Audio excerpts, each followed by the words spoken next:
Queridos nietos, me da un gran gusto otra vez empezar esta segunda narración de mi legado para ustedes.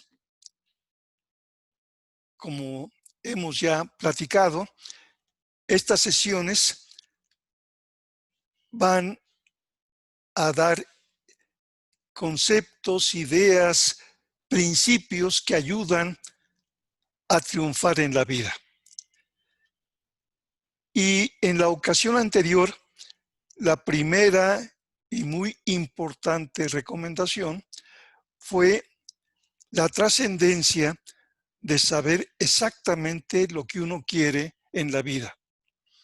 Hablé de mi colección que ustedes conocen de 12 libros de poder personal de un autor muy profundo, muy sobresaliente de principios del siglo XX, Edward Atkinson. Y estos 12 tomos, como pueden ver, tocan áreas fundamentales que iré comentando a ustedes en función de sus peticiones, de lo que más les interese. El primer volumen es el del poder personal. El tercero, del que hablaré algo el día de hoy, es el poder del deseo. Y una definición que me gustó muchísimo desde que empecé a leer estos libros es que desear es lo que experimenta una persona que ha estado días en el desierto sin una gota de agua y cómo desea un vaso con agua. O el que se está ahogando en el mar, cómo desea una bocanada de aire.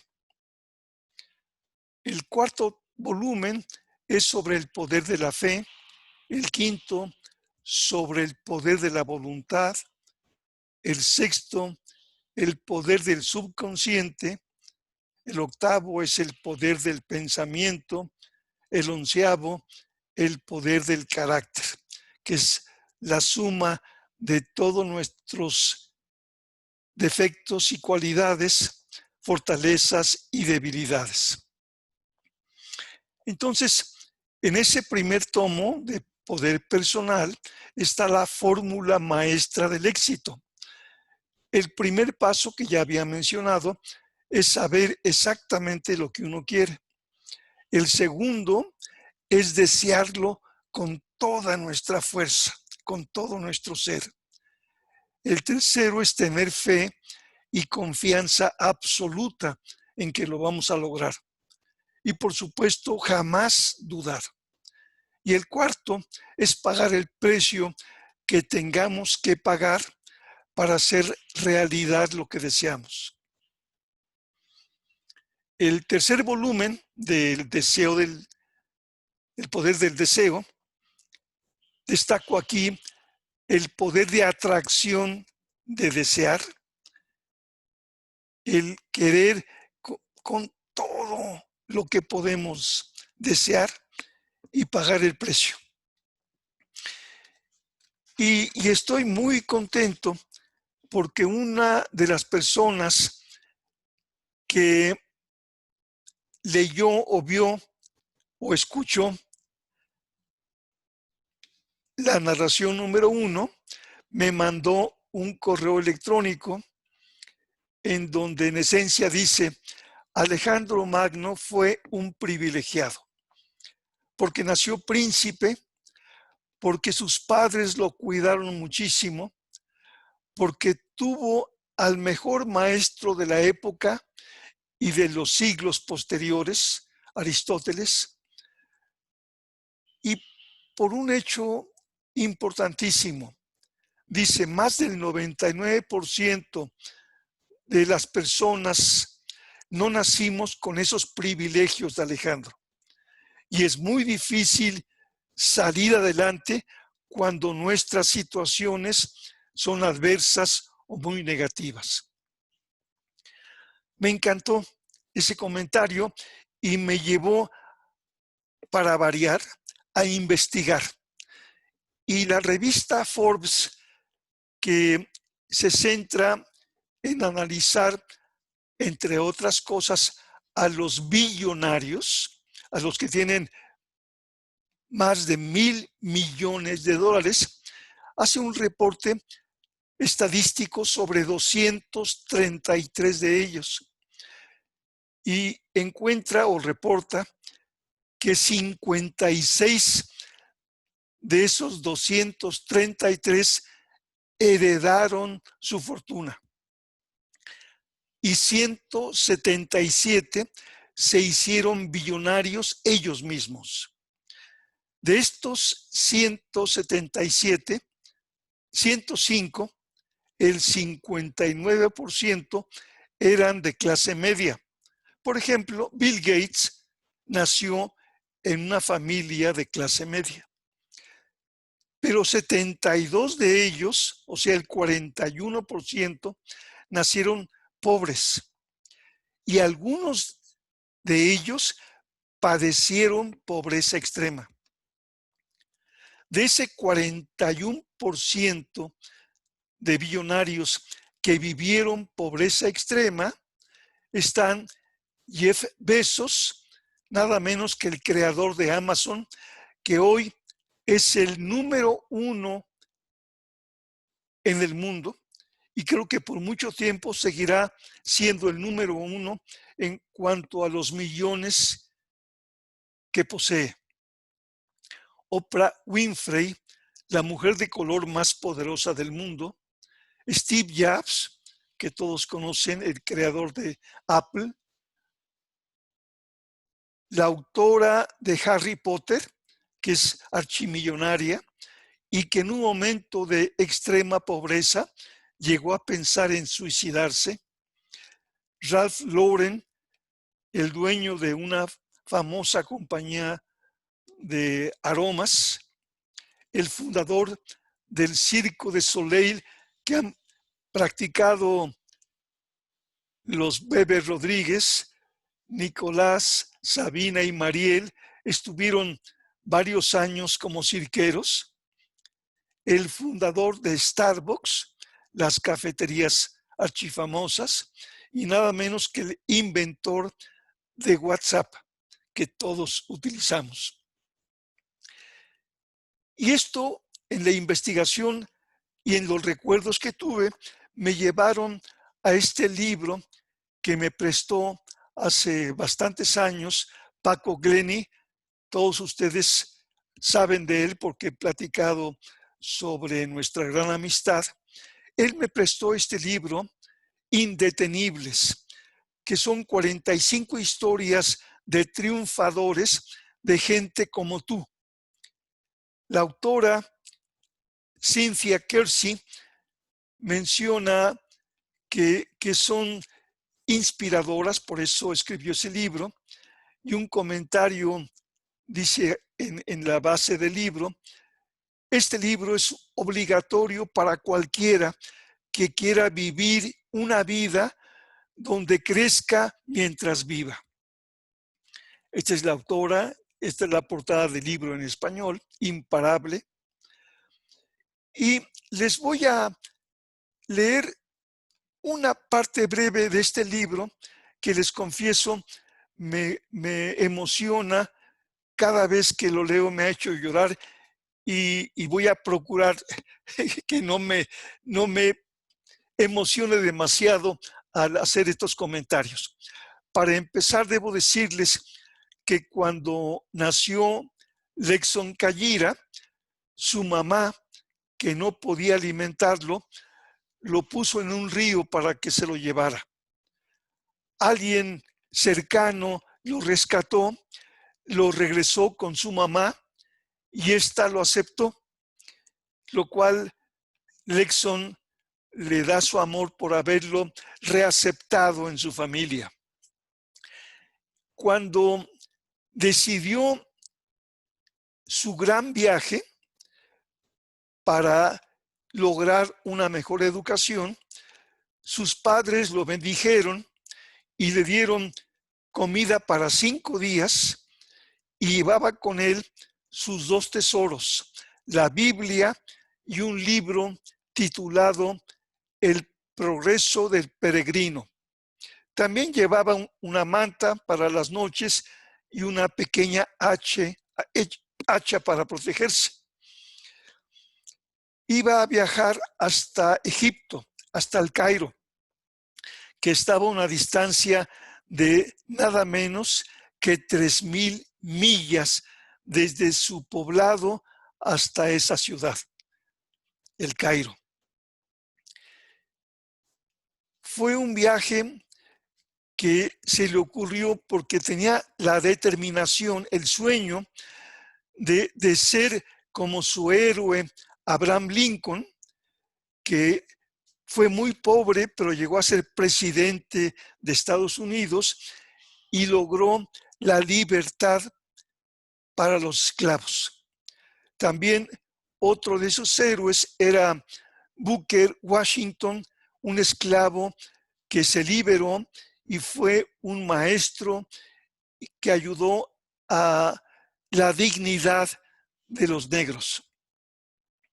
Así que él salió de su villa para ir a América, para ir al mejor lugar en América para estudiar.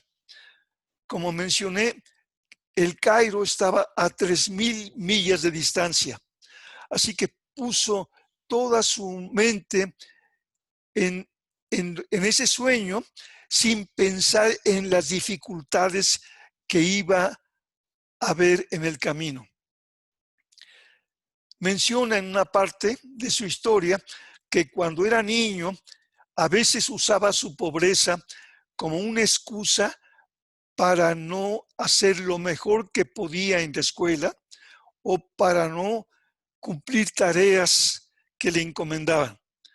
Tenía el pretexto de soy un pobre muchacho y ¿qué puedo yo hacer? Se decía a sí mismo. Esos 2 tesoros, esos 2 libros que le regalaron misioneros, fueron en los que descubrió los personajes de Abraham Lincoln y Booker Washington. Se dio cuenta, obviamente, que educarse muy bien era el primer paso. Y después de 5 días de haber empezado ese gran viaje, ya no tenía comida, solamente había recorrido a pie, por supuesto, 25 millas, le faltaban 2,975, casi no tenía agua.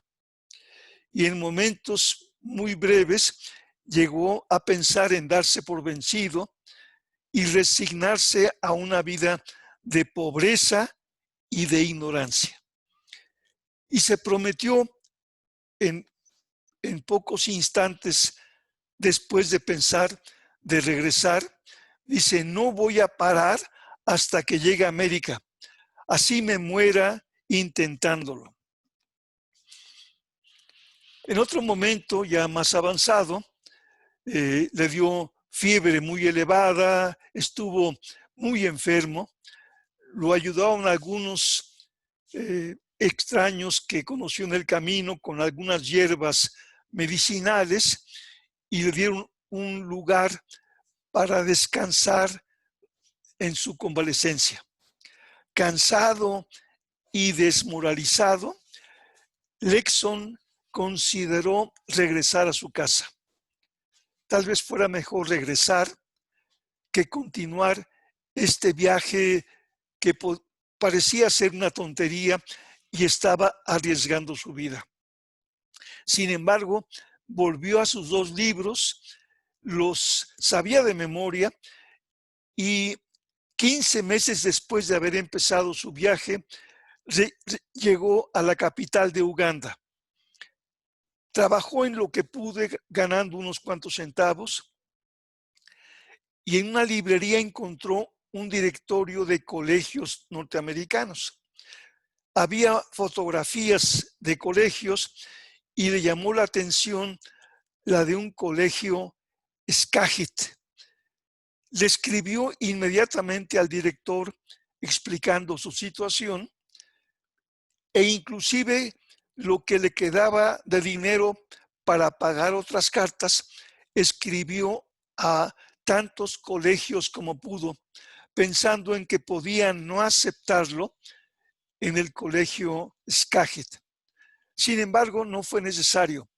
El director de Skagit estuvo tan impresionado con su determinación que le concedió una beca y le planeó que tuviera un trabajo para pagar el cuarto y sus alimentos.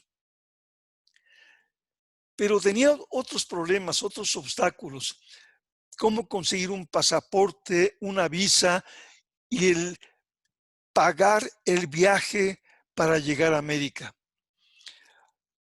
Hizo lo que tenía que hacer, pagó el precio, y los últimos ahorros que le quedaban los usó para comprar un par de zapatos porque no quería llegar descalzo al colegio Skagit. Para ese momento ya se había convertido en una leyenda que había atravesado el océano y llegó, por supuesto, al colegio Skagit, donde los estudiantes, con la ayuda de vecinos, juntaron $650 para pagar su viaje a América. Ahí llegó finalmente con sus 2 tesoros, sus 2 libros. Se graduó como profesor en ciencias políticas en la Universidad de Cambridge, en Inglaterra, donde fue un gran maestro y un autor muy respetado.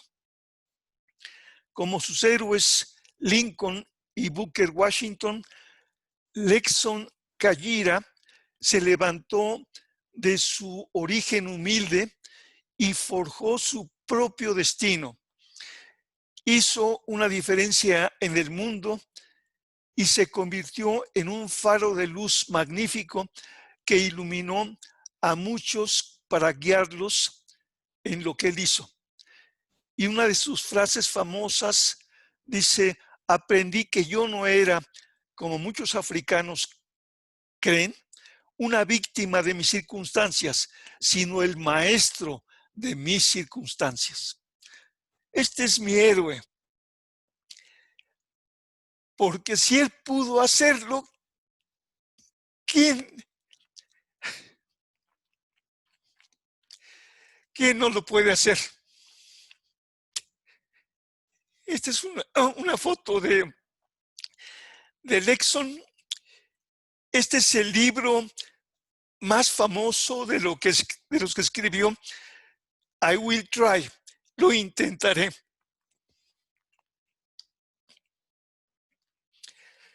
Estuvo 16 semanas en la lista de los más vendidos del periódico New York Times. Y bueno, les comento que, o más bien lo saben, en la narración número 1 enfatizo que hay muchas habilidades que se crean por añadidura, cuando se sabe exactamente lo que uno quiera. Y quiero repasarlas y que vayan pensando en si este personaje africano extraordinario las logró por añadidura. ¿Tuvo seguridad, confianza y fe en sí mismo? ¿Tuvo autodisciplina? ¿Hizo lo que sabía que tenía que hacer? ¿Perseveró? ¿Tuvo control sobre sí mismo? ¿Se autodominó? ¿Trabajó duro? ¿Tuvo una mentalidad de superación? ¿Nunca se dio por vencido? ¿Concentró su atención en lo que debía concentrarla? tuvo entusiasmo, el don de los dioses, fue creativo, tuvo fuerza de voluntad, no dejó de aprender. Y por otra parte, lo que muchos que no salen adelante tienen, él por supuesto no tuvo baja autoestima, no tuvo miedos, o los tuvo pero los venció, no procrastinó, no dejó para después lo que tenía que hacer hoy. Así que todos, y él lo demostró nítidamente, todos obtenemos las cosas por las que trabajamos, no las que solo deseamos. Nuevamente les pido, porque como ya vieron, es una gran ayuda, el que me escriban qué preguntas tienen, qué dudas, qué no les convence, porque si uno no está convencido de algo, no lo va a hacer. ¿Qué sugieren que incluya en las siguientes narraciones? Y el correo específicamente para estas peticiones y comentarios es cuentosabuelo6@gmail.com. Muchas gracias por haber visto o escuchado esta segunda narración y recuerden que la pueden ver en su celular con toda facilidad. Un abrazo muy fuerte, queridos nietos y personas que están haciéndome el favor de ver esta grabación. Muchas gracias.